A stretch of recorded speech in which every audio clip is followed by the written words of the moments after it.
যখন কেউ তোমাকে বলবে যে তোমার পছন্দের অ্যাকশন থ্রিলার মুভি কোনটা, তখন অবশ্যই তোমার মাথায় আসবে কেজিএফ অথবা অ্যানিমেল মুভির মতো মাস্টারপিস অ্যাকশন মুভির নামগুলো। এটা একদমই অস্বাভাবিক কিছু নয়। তবে কথাই বলে বাপেরও বাপ থাকে। হ্যাঁ, আজ এমন একটি মুভি এক্সপ্লেন করতে চলেছি যে মুভির অ্যাকশন থ্রিলারের কাছে কেজিএফ অ্যানিমেল কিছুই না। তো চলো কথা না বাড়িয়ে সরাসরি মুভিতে চলে যায়।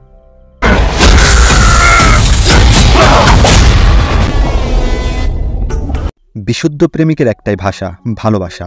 পৃথিবীর বুকে হাজারো প্রেমিক ভালোবাসার জন্য জীবন দিয়ে অথবা ভালোবাসার জন্য জীবন নিয়ে উদাহরণ সৃষ্টি করে দিয়ে গেছেন। হয়তো তাদের মধ্যেই একজন আমাদের আজকের গল্পের হিরো অমৃত। অমৃতের ভালোবাসার মানুষের নাম তুলিকা, সংক্ষেপে তুলি। তুলির জন্যে অমৃত জীবনও বাজি রাখতে পারে। পেশায় অমৃত একজন ন্যাশনাল সিকিউরিটি কমান্ডার। বন্ধু বীরেশকে নিয়ে সৈনিক নামক যুদ্ধজীবনে খুব ভালোই সময় কাটছিল অমৃতের। কিন্তু মানুষ বলে না, ভালোর পরে খারাপ সময় অবশ্যম্ভাবী। নেট অন করতেই প্রেমিকা তুলির একগাদা মেসেজ। তুলির আজ এঙ্গেজমেন্ট। তার বাবার অঢেল সম্পদের যোগ্যতা অমৃতের নেই, তাই সে তুলির বিবাহ অন্য কোথাও ঠিক করেছে। কিন্তু তুলি কেবল অমৃতকেই মনে প্রাণে ভালোবাসে, তাই সে অমৃতকে তার এঙ্গেজমেন্টের অনুষ্ঠানে ইনভাইট করে। এঙ্গেজমেন্ট মানেই তো বিয়ে না, তাই এই এঙ্গেজমেন্ট তুলির কাছে অর্থহীন। কিন্তু প্রেমিকদের যে বদভ্যাস, প্রেমিকার বিয়ের কথা শুনলেই মাথা নষ্ট হয়ে যাওয়া। অমৃতও তার ব্যতিক্রম না। সাথে সাথেই তুলির বাড়ির উদ্দেশ্যে বেরিয়ে পড়ে তাকে নিয়ে পালানোর জন্য। ততক্ষণে তুলির এঙ্গেজমেন্টের অনুষ্ঠান শেষের পথে। অমৃতকে দেখে তুলি খুব খুশি হয়। তখন অমৃত তুলিকে বলে, আমরা এখনই কোথাও পালিয়ে যাব। জবাবে তুলি বলে, এখনই না, আমার কাছে প্ল্যান বি রয়েছে। আমরা কালই দিল্লি যাচ্ছি, ওখানে গিয়ে তোমাকে সব বলবো। এরপর দেখা যায় তুলিরা সপরিবারে দিল্লি যাওয়ার উদ্দেশ্যে ট্রেনে ওঠে। অমৃত তার বন্ধু বীরেশকে নিয়ে একই ট্রেনের ভিন্ন বগিতে সফর করে। তুলি আর অমৃত দুজনেই খুব মুডে ছিল। এমন সময় আমাদের পরিচয় হয় এই ভোলাভালা বাচ্চা ছেলেটার সাথে। একে ভোলাবেলা দেখতে হলেও মালটা সে পুরো সলিড। এর নাম ফানি। এ একটি পেট্রোল পাম্পে কাজ করে। ফানির বাপদাদা 14 গোষ্ঠী ডাকাত। এদের বাপ ছেলে চাচা ভাতিজা মিলে 40-50 জনের একটা ডাকাত দল রয়েছে, যার কারণে এরা অত্যন্ত শক্তিশালী। আজ এদের এই দিল্লির ট্রেনেই ডাকাতি করার পরিকল্পনা রয়েছে। সেই মোতাবেক এরা সবাই ট্রেনে উঠে যার যার পজিশন নিতে থাকে। তাদের হাতে সময় মাত্র 30 মিনিট। এর মধ্যে যার কাছ থেকে যা লুট করে নিতে পারে। তখন আমরা এই লোকটাকেও দেখতে পাই। ইনি হলেন ফানির বাবা বানি। ইনি সেই ডাকাত দলের সর্দার। সে সহ আরও কয়েকজন সামনের একটি প্ল্যাটফর্মে অপেক্ষা করছিল। ট্রেনে ডাকাতি হয়ে গেলে একসাথে বাড়ি ফিরবে। এদিকে তুলি ওয়াশরুমে গেলে ওখানে ফানি তুলিকে দেখে ক্রাশ খেয়ে যায়। সে তুলিকে তার সিট নাম্বার কত জিজ্ঞেস করে। তুলি তার সিট নাম্বার বলেই ওয়াশরুমের ভিতরে ঢুকে যায়। কিছুক্ষণ পর তুলি বাইরে বের হতে গেলে অমৃত সেখানে চলে আসে, আর সে তুলিকে ওখানেই একটা আংটি দিয়ে প্রপোজ করে দেয়। অমৃতের এই পাগলামিতে তুলির মনে দোলা লেগে যায়। সে তার এঙ্গেজমেন্টের আংটিটা ফেলে দিয়ে অমৃতের দেওয়া আংটি হাতে পরে নেয়, আর কিছুক্ষণ রোম্যান্স করে যার যার সিটে চলে যায়। এরপর আমরা অহনাকে দেখি। সে তুলির ছোট বোন। অহনা তুলিকে ওয়াশরুমে যাওয়ার ইশারা করে বের হয়ে যায়। এরপর দেখা যায় ফানি নামের ছেলেটার সাথে ট্রেনের এক সিকিউরিটি পুলিশ কথা বলছে। পুলিশ তাকে বিভিন্ন বিষয়ে জিজ্ঞেস করে, আর ফানি ভুলভাল উত্তর দিতে থাকে।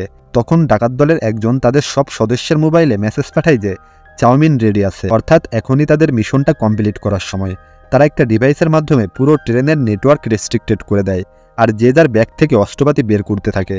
এসব দৃশ্য অন্য বগিতে থেকে ট্রেনের সিকিউরিটি খেয়াল করছিল।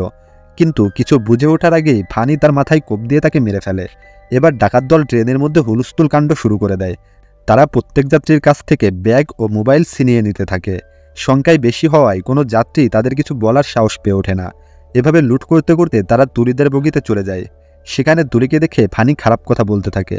তুলির বাবাও সেখানে উপস্থিত ছিল। সে তখন ফানিকে পুলিশের ভয় দেখায়। পাশ থেকে ফানির চাচা ফানিকে বলে, এই ভদ্রলোকের নাম বলদীপ সিং। সে শান্তি ট্রান্সপোর্টের মালিক।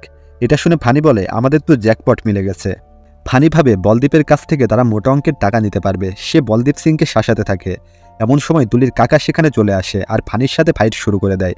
কিন্তু ফানি খুবই দ্রুত আর চালাক। সে তুলির কাকাকে ছুরির আঘাতে মেরে ফেলে, আর তুলির বাবাকে মাথায় আঘাত করে অজ্ঞান করে দেয়। এদিকে দেখা যায় ডাকাত দল লুট করতে করতে অমৃতদের বগিতে চলে এসেছে, আর তারা বীরেশ ও অমৃতের মোবাইল মানিব্যাগ সব লুট করে নিয়ে যায়। তারা জানতো না যে অমৃত আর বীরেশ প্রশিক্ষণপ্রাপ্ত ফাইটার। ডাকাত দল চলে যেতেই অমৃত আর বীরেশ ট্রেনের অন্যদিকে যেতে থাকে। তুলিদের বগিতে গিয়ে অমৃত দেখতে পায় যে 4-5 জন ডাকাত তুলি পরিবারের উপর অত্যাচার করছে। সে দৌড়ে এগিয়ে যায়। সেখানে গিয়ে দেখে ফানি তুলির সাথে অসভ্যতামি করছে। এসব দেখে অমৃত নিজেকে কন্ট্রোল করতে পারে না। সে ডাকাতদের সাথে ফাইট শুরু করে দেয়। এক পর্যায়ে বীরেশের হাতে ফানির এক চাচা নিহত হয়। এই সুযোগে অমৃত তুলিদের পরিবারকে অন্য একটা বগিতে পাঠিয়ে দেয়, আর সে এবং বীরেশ এক বগির শেষ মাথায় ডাকাত দলের জন্য অপেক্ষা করতে থাকে, কারণ ওরা জানতো যে ডাকাতরা অবশ্যই ওদের সদস্যর মৃত্যুর প্রতিশোধ নিতে আসবে। কিছুক্ষণ পরেই 4-5 জন সেখানে চলে আসে। অমৃত আর বীরেশ যৌথভাবে ডাকাতদের মারতে থাকে। এখানে ফানির ছুরির আঘাতে বীরেশ বেশ ইনজুর্ড হয়ে যায়। এদিকে অমৃতের ভাইটের কাছে ডাকাত দলের নাজেহাল অবস্থা। এরপর অমৃত সামনের দিকে তাকাতেই দেখতে পায় ফানি বীরেশকে নিয়ে চলে যাচ্ছে, কিন্তু এখানে অমৃতের কিছুই করার ছিল না, কারণ ওরা অন্য বগিতে গেট লক করে দিয়েছে। এরপর আমরা দেখতে পাই তুলি অমৃতকে বলে, আমার বোন অহনা ওয়াশরুমে গেছে, সে এখনও ফেরেনি। অমৃত বলে, তুমি টেনশন করো না, আমি অহনাকে ফিরিয়ে আনবো, প্রমিস। ওদিকে দেখা যায় অহনা এক সিটে চুপচাপ বসে আছে। সে ডাকাতদের কাছে তার পরিচয় গোপন রেখেছে, যার কারণে কেউ তার উপর আক্রমণ করেনি। এবার ফানি তার বাবাকে ফোন দিয়ে তার কাকার মৃত্যুর খবর জানিয়ে দেয়। ভাইয়ের মৃত্যুর খবর শুনে বানি বসে থাকতে পারে না, চট করে ছুটে আসে ভাইকে দেখতে। এরপর বানি জিজ্ঞেস করে, কে মেরেছে আমার ভাইকে? ফানি বীরেশকে নিজের সাথেই নিয়ে এসেছিল। একজন বীরেশকে দেখিয়ে দিলে বানি বীরেশকে মারতে মারতে আধমরা করে ফেলে। তখন ফানি তার দলের সবাইকে বলদীপ সিংয়ের ব্যাপারে বলে যে যদি তারা বলদীপের পুরো পরিবারকে হাতে আনতে পারে তাহলে তারা মুক্তিপণ হিসেবে অনেক টাকা পাবে, কিন্তু তাদের এই প্ল্যানের বড় বাধা কমান্ডো অমৃত। এই কথাটাও ফানি সবাইকে জানিয়ে দেয়। এরপর দেখা যায় তুলি আর তার বাবাকে একটা সেফ জোনে রেখে অমৃত তার বন্ধু আর অহনাকে বাঁচাতে বেরিয়ে পড়ে। এখানে অমৃত দারুণ ফাইট করে ডাকাতদের পরাস্ত করতে থাকে, কিন্তু অমৃতের পথে বাধা হয়ে দাঁড়ায় সিদ্ধি নামের এই পালোয়ান। অমৃত শত চেষ্টা করেও সিদ্ধির সাথে পেরে ওঠে না, তার শরীর নিস্তেজ হয়ে আসে, কিন্তু বীরেশ আর অহনার কথা ভেবে আবার উঠে দাঁড়ায়। অন্যদিকে দেখা যায় ফানি একটা দড়ির সাহায্যে ট্রেনের উপরে উঠে তুলিরা যেই বগিতে রয়েছে সেখানে পৌঁছে যায়। সেখানে গিয়ে ফানি পুনরায় তুলির সাথে খারাপ আচরণ করতে শুরু করে। তুলির বাবা বাধা দিলে ফানি তাকে আঘাত করে। এবার তুলি কোনো উপায় না পেয়ে অমৃত যেদিকে গিয়েছে সেদিকে ছুটতে থাকে। সামনে গিয়ে সে অন্য বগিতে অমৃতকে দেখতে পায়। অমৃতের তখন প্রচণ্ড মার খেয়ে কাহিল অবস্থা। অমৃতকে এই অবস্থায় দেখে তুলির খুব কষ্ট হয়। সে এবার নিজেই ফানির সাথে যুদ্ধ করার সিদ্ধান্ত নেয়। ফানি তাকে ধরতে আসলেই তুলি ছুরি দিয়ে তাকে আঘাত করে। এবার ফানি রেগে যায়, আর রেগে গিয়ে সে তুলির পেটে চাকু ঢুকিয়ে দেয়। উপাস থেকে এই ভয়ানক দৃশ্য দেখে অমৃত ব্ল্যাক আউট হয়ে যায়। সে কি করবে না করবে ভেবে পায় না। সে যাকে সবচেয়ে বেশি ভালোবাসে তাকে তার সামনেই মরতে হলো। নিজের পর্যাপ্ত সামর্থ্য থাকা সত্ত্বেও অমৃত কেবল দর্শকের ভূমিকায় থেকে গেলেন। এর থেকে বড় কষ্টের আর কি হতে পারে। ফানি আবারও তুলির পিঠে ছুরি মেরে তাকে ট্রেন থেকে ফেলে দেয়। এভাবেই অমৃত আর তুলির সাজানো স্বপ্ন মাঝপথে থেমে যায়। তারপর ডাকাতরা 4-5 জন মিলে অমৃত, বীরেশ আর এই ছেলেটাকে নিয়ে সামনের বগির দিকে যায়, যেখানে তুলিকে মারা হয়েছিল। হঠাৎই অমৃত কাছে লেগে থাকা তুলির শেষ রক্তবিন্দু দেখতে পায়। এটা দেখে অমৃতের বুকে প্রতিশোধের আগুন জ্বলে ওঠে। কি দোষ করেছিল তুলি? নির্দোষ মেয়েটাকে জখম করে দিয়েছে ওই নরপিশাচ। এর প্রতিশোধ তো অমৃতকে নিতেই হবে। হঠাৎ একজন অমৃতকে মারার জন্য তেড়ে আসলে অমৃত ওটাকে কাটিং টু ফিটিং করে দেয়। সেই সাথে আমরা দেখতে পাই ভালোবাসার মানুষকে খুন করার প্রতিশোধ কতটা ভয়ঙ্কর হতে পারে। এত সময় অমৃত ওদেরকে সামান্য আঘাত করেছে মাত্র, পুরোপুরি মেরে ফেলেনি, কিন্তু এবার আর ওদের রক্ষা নেই। যেই অমৃতের কাছে আসে লাশ হয়ে ফিরে যায়। এভাবে অমৃত বেশ কয়েকজনকে মেরে বলদীপ সিংয়ের কাছে পৌঁছায়। কয়েকজন ডাকাত তাকে বন্দি করে রেখেছিল। দূর থেকে অমৃতকে দেখে একজন দৌড়ে ছুটে আসে মারার জন্য। সে আসার সাথেই অমৃতের হাতে থাকা ফায়ার এক্সিস্টারের নল তার মুখের মধ্যে পুরে দেয় আর ফায়ার অন করে দেয়। খুন করার এই অভিনব পন্থা দেখে অন্যরা ভয় পেয়ে যায়। অমৃত হাতে থাকা ছুরি একজনের মুখে সজোরে ছুঁড়ে মারে। এভাবে ওখানে থাকা সবাইকে মেরে অমৃত বলদীপ সিংকে রক্ষা করে। তারপর অমৃত বীরেশ আর বলদীপকে নিয়ে সেই বগিতে চলে আসে যেখানে তুলির মা আর ঠাকুমা ছিল। এখানে আসতেই তুলির মা বলদীপ সিংয়ের কাছে তুলি কোথায় জিজ্ঞেস করে। বলদীপ বলে তুলিকে ওই পাষণ্ডরা মেরে ফেলেছে। এটা বলেই সে কান্না শুরু করে দেয়। তুলির মাও মেয়েকে হারানোর শোকে চিৎকার দিয়ে কাঁদতে থাকে। এই দৃশ্য অমৃতের বুকের ভেতরটা দুমড়ে মুচড়ে দেয়। সে ওখান থেকে বের হয়ে অন্য বগিতে চলে আসে। তার মনে তুলির হাজারো স্মৃতি ভেসে আসতে থাকে। তখন তার মনে পড়ে যায় সে তুলির বোন অহনাকে ফিরিয়ে আনার প্রতিজ্ঞা করেছিল। এমন সময় অমৃত গেটের সাথে একটা দড়ি দেখতে পায়, যেটার সাহায্যে ফানি তুলিদের বগিতে এসেছিল। সে এবার এটার সাহায্যে সামনের বগিতে যাওয়ার সিদ্ধান্ত নেয়, যেখানে অহনা বন্দী আছে। তখন বীরেশ সেখানে এসে অমৃতকে যেতে নিষেধ করে।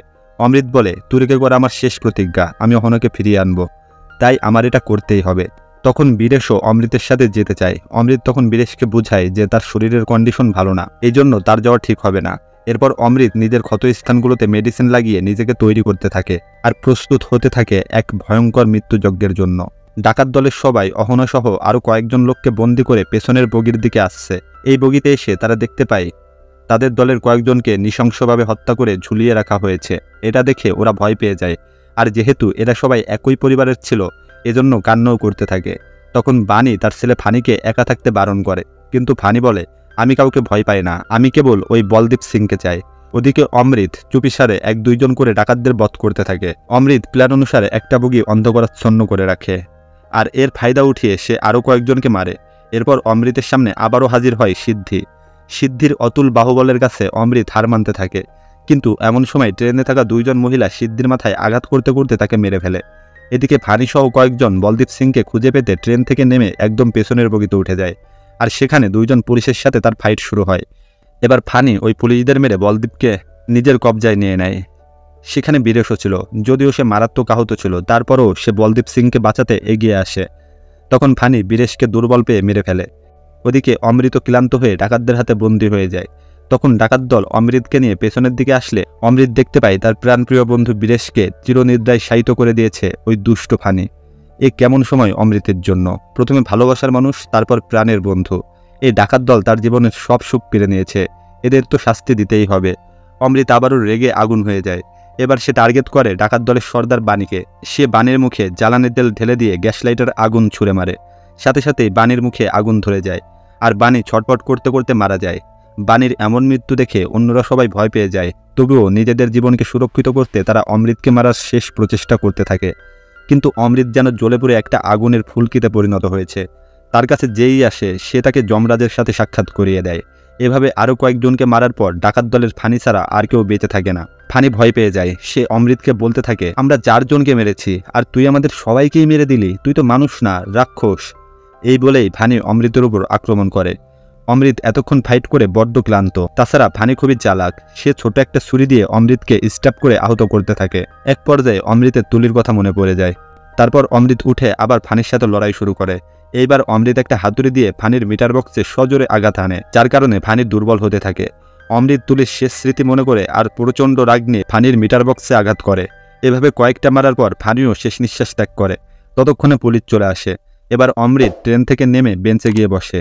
তখন তুলির ছায়া অমৃতের কাছে আসে, আর সে অমৃতের পাশে সারা জীবন থাকার কথা দেয়। এখানেই মুভিটা শেষ হয়ে যায়।